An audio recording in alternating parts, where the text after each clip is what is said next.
राम मंदिर के मुख्य पुजारी सत्येंद्र दास ने इस वर्ष की शुरुआत में मंदिर के आम जनता के लिए खुलने के बाद पहली बार बारिश के बाद मंदिर के गर्भगृह की छत से पानी के रिसाव की शिकायत की है। सुनिए उन्होंने क्या कहा। 25 तक पूरा हो जाएगा तो वो प्रसन्नता की बात है, लेकिन जो भी मंदिर बन गए हैं जहाँ रामलला विराजमान है और जो आगे भी जगह बनी है उसमें एक ही पहली वर्षा में ही पानी चूने लगा, अंदर पानी भर गया था। इस पर ध्यान देना चाहिए कि जो बना है उसमें कौन सी कमी रह गई है जिसके कारण से पानी चू रहा है। इस पर जो बना है उस पर भी ध्यान देना चाहिए और ये बहुत जरूरी है। पानी वगैरह भी नहीं निकल पा रहा है, पानी निकलने का जगह नहीं है और कल तो पानी ऊपर से चूता भी है। ये समस्या जो है इसका समाधान पहले आजे कल में सोच करके उसको निश्चित कर लें, नहीं तो वर्षा जब शुरू होगी तो वहाँ पूजा अर्चना और कालता दर्शन और सब बंद हो जाएगा। अमेठी के जामू थाना क्षेत्र में आकाशीय बिजली गिरने से 2 लोगों की मौत हो गई, जिससे गांव में कोहराम मच गया। मुकेश कुमार पासी 28 और रंजीत कुमार पासी खेत में काम कर रहे थे जब अचानक बारिश और गरज के साथ बिजली गिरी। बच्चों की गुहार पर गांव वाले इकट्ठा हुए और एम्बुलेंस बुलवाई। दोनों को सीएचसी जामू लाया गया, जहां डॉक्टरों ने उन्हें मृत घोषित कर दिया। डॉक्टर योगेंद्र कुमार सिंह ने बताया कि सही कारण मेडिकल रिपोर्ट के बाद स्पष्ट होगा। मुकेश के 2 भाई हैं, जबकि रंजीत अपने माता पिता का इकलौता बेटा था। परिवार का रो रो कर बुरा हाल है। रायबरेली में बारिश के दौरान गिरी आकाशीय बिजली, पेड़ के नीचे बांधी भैंस की आकाशीय बिजली की चपेटे में आने से दर्दनाक मौत।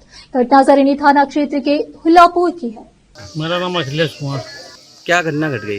घटना आज आकाशीय बिजली गिरने से बाबूलाल सनाब बम्बिका की भैंस खत्म हो गई। कहाँ ये घटना घटी है? ये पाड़े का खरियान बोलते हैं, हुल्लापुर गांव है। प्रधानमंत्री नरेंद्र मोदी के स्वच्छ भारत मिशन के तहत चलाए जा रहे अभियान को मंडी समिति के अधिकारियों द्वारा अनदेखा किया जा रहा है। रायबरेली की मंडी समिति में जहां अधिकारियों द्वारा टैक्स वसूला जाता है, वहां टूटी हुई सड़कें और बज बजाती नालियां आम बात हो गई है। समिति के परिसर में जल भराव और बदबू का आलम है, जिससे वहां आने वाले किसानों के लिए बीमारियों का खतरा बढ़ गया है। किसानों ने कई बार शिकायतें की है, लेकिन अधिकारियों की अनदेखी के कारण कोई समाधान नहीं निकल पाया है।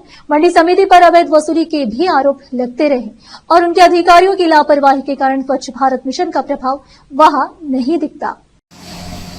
सर, जिस तरह से मंडी के अंदर कहीं कहीं पर जल भराव है, नालियां बजबजा रही हैं, जो मंडी के लोग हैं उनका साफ तौर पर कहना है कि जिम्मेदार मंडी सचिव। क्या कहेंगे? नहीं, बजबजा नहीं है। जैसे कहीं टोटी टूट जाती है अचानक तो उसके कारण भर जाता है, फिर अगले दिन सही हो जाता है। लेकिन जो जहाँ पर टोटियां भी नहीं लगी वहाँ पर भी सर पानी पड़ा है। जैसे तोड़ देते हैं लोग तो टूट जाती है। नहीं, टोटियां तो आगे गेट पर लगी हैं, जो इस साइड दुकानें हैं वहाँ पर भी पानी भरा है। नालियों में गंदगी बहुत ज्यादा है। नालियों सफाई 7-8 लेबर डेली हो रहा है और हमारा ठेका जैन पोर्टल से क्या पैसा लगा तो चीजें नहीं हो पाया था और बाकी करवा रहे हैं। 7-8 लेबर तो डेली करवा रहे हैं। दुकानदार तो आरोप लगा रहे हैं कि हम लोग अपने पैसे से ही सफाई करवाते हैं। नहीं, पैसा नहीं, उनका पैसा नहीं, हम पैसा देते हैं। कोई लेबर हमारा बता दे कि हम उनसे पैसा लेते हैं, उनका कहना गलत। भैया अपना परिचय बता दें। सर, मेरा नाम सरोज कुमार है, मैं एक फल आढ़ती हूँ।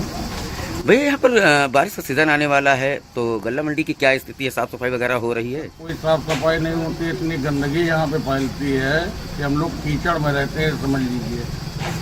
तो सफाई कर्मचारी आते हैं कि नहीं आते हैं? सर, कहीं 2-3 दिन में एक दिन आते हैं, 1-8 दिन सफाई होती है। न यहाँ पानी की सुविधा है, न लैट्रिन बाथरूम की सुविधा है। सर, गवर्नमेंट को केवल राजेश्वर चाहिए, बस दुकानें पर दुकानें बनवाए दे रहे हैं, जगह है नहीं। हम लोग रोड पे माल बेचते हैं। किसे जिम्मेदार मानते हैं? अब हमारे सभापति माननीय सचिव महोदय जी है, और कौन है, हम और किसको जानते हैं। अच्छा, आप लोग कभी उनसे शिकायत नहीं करते भैया सफाई करवाइए? शिकायत करते हैं और बताते हैं बजट मैंने भेजा है, बजट मैंने भेजा है। ये कंडीशन कि हम लोग बाहर से इलेक्ट्रीशियन को बुला के लाइट सही कराते, अपने पास से पेमेंट करते हैं। जनपद शामली के कैराना क्षेत्र के गांव अलीपुर निवासी बाबूराम ने एसडीएम कार्यालय पर शिकायत दर्ज कराई कि गांव के कुछ लोगों ने जनवरी 2024 में उन्हें और उनके परिवार के कपिल को मकान बेचने की बात कही थी। 24 मई को विक्रेताओं ने मकान का बैनामा उनकी पत्नियों के नाम कर दिया और 4 लाख रुपए लिए बाद में विक्रेताओं ने धोखाधड़ी से मकान में एक महिला को बिठा दिया, जो अब मकान पर कब्जा करने नहीं दे रही है। बाबूराम ने एसडीएम से निष्पक्ष जांच की मांग की है। क्या नाम है आपका? बाबूराम, कहाँ से है आप? अलीपुर से। अच्छा, आप एसडीएम साहब के पास आए शिकायती पत्र लेके, क्या मामला है? जी एक प्लाट का मकान का है जी, एक वो है? एक प्लाट का बनावा लिया था हमने। अच्छा। इसमें 2 मकान बन रहे, एक मकान में वो विधवा औरत बैठी है और वो कब्जा नहीं कराने दे रही। अच्छा, कब गया था आपने बेनामा? ये 24/5 में करा था। अच्छा, क्या नाम है वो महिला का? गुलिस्ता। आपने शिकायत नहीं की थी पुलिस को? अजी सारे ने कर लीजिए हमें। कोई कार्रवाई हुई? नहीं जी, कुछ नहीं कार्रवाई हुई। अब क्या कहा एसडीएम साहब ने आप? एसडीएम साहब ने सीओ साहब के पास भेज दिया। क्या चाहते हैं आप?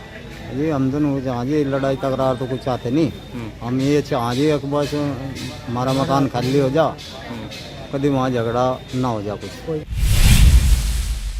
उत्तर प्रदेश के गोरखपुर में दिशा छात्र संगठन ने परीक्षाओं में धांधली और पेपर लीक के खिलाफ गोरखपुर विश्वविद्यालय मेन गेट पर विरोध प्रदर्शन और पर्चा वितरण किया। दिशा छात्र संगठन की अंजलि ने कहा कि पिछले कुछ साल छात्रों के लिए किसी बुरे सपने से कम नहीं रहे हैं। हर राज्य में पेपर लीक और धांधली हो रही है। नीट परीक्षा में हुई धांधली को सबसे बड़ा बताया। संगठन ने निम्नलिखित मांगे रखी: 1. पेपर लीक मामलों की तत्काल जांच और भ्रष्टाचार पर रोक। 2. पर्चों की छपाई सरकारी प्रेसों से करवाने का प्रावधान। 3. धांधली से प्रभावित छात्रों को उचित मुआवजा। 4. उदारीकरण, निजीकरण नीतियों की वापसी और सरकारी विभागों में खाली पदों को भरना। 5. भगत सिंह राष्ट्रीय रोजगार गारंटी कानून पारित करके सबको पक्का रोजगार देना। 6. समान और निःशुल्क शिक्षा तथा रोजगार की गारंटी को मूलभूत अधिकारों में शामिल करना। कैराना लोकसभा से समाजवादी पार्टी के सांसद इकारा चौधरी ने 18वीं लोकसभा सत्र के दौरान संसद सदस्य के रूप में शपथ ली। समाजवादी पार्टी की नवोदित उम्मीदवार इकरा चौधरी उत्तर प्रदेश की कैराना लोकसभा सीट जीतने के बाद सुर्खियों में आ गई है, जहां उन्होंने भाजपा के मौजूदा सांसद प्रदीप कुमार को 69,116 मतों से हराया। जय संविधान का नारा देते हुए रायबरेली से कांग्रेस सांसद राहुल गांधी ने आज 18वीं लोकसभा के सदस्य के रूप में शपथ ली। कांग्रेस संसदीय दल के अध्यक्ष सोनिया गांधी और पार्टी महासचिव प्रियंका गांधी वाड्रा भी राहुल के शपथ ग्रहण समारोह में शामिल होने के लिए संसद भवन पहुंचे। राहुल गांधी के अलावा अखिलेश यादव, महुआ मोइत्रा, सुप्रिया सुले और करीमोजी विपक्षी दल के कुछ प्रमुख नेता हैं, जो 18वीं लोकसभा के दूसरे दिन शपथ ली है। आपातकाल के 50 वर्ष पूरे होने पर एनडीए सरकार इसे काला दिवस के रूप में मना रही है। रायबरेली में उत्तर प्रदेश के वित्त मंत्री सुरेश खन्ना ने कांग्रेस पर निशाना साधते हुए कहा कि 25 जून 1975 को इमरजेंसी लगाकर लोकतंत्र की हत्या की गई थी। उन्होंने कहा कि एनडीए सरकार आपातकाल की 50वीं वर्षगांठ काला दिवस के रूप में इसलिए मना रही है ताकि किसी के मौलिक अधिकारों का हनन न हो। सुरेश खन्ना ने रायबरेली में भाजपा कार्यालय में कार्यकर्ताओं से मुलाकात भी की। चौधरी साउथ सैलून अध्यक्ष और सुनील कुमार साहू तहसील अध्यक्ष बने। अखिल भारतीय उद्योग व्यापार मंडल की बैठक में इनकी नियुक्ति की गई। बैठक में प्रदेश अध्यक्ष अतुल गुप्ता, संगठन मंत्री राजनारायण अग्रहरी और जिला अध्यक्ष सर त्रिलोचन सिंह छाबड़ा मौजूद थे। नवनिर्वाचित पदाधिकारियों को जिम्मेदारियां दी गई और व्यापारियों के हितों की रक्षा करने का आह्वान किया गया।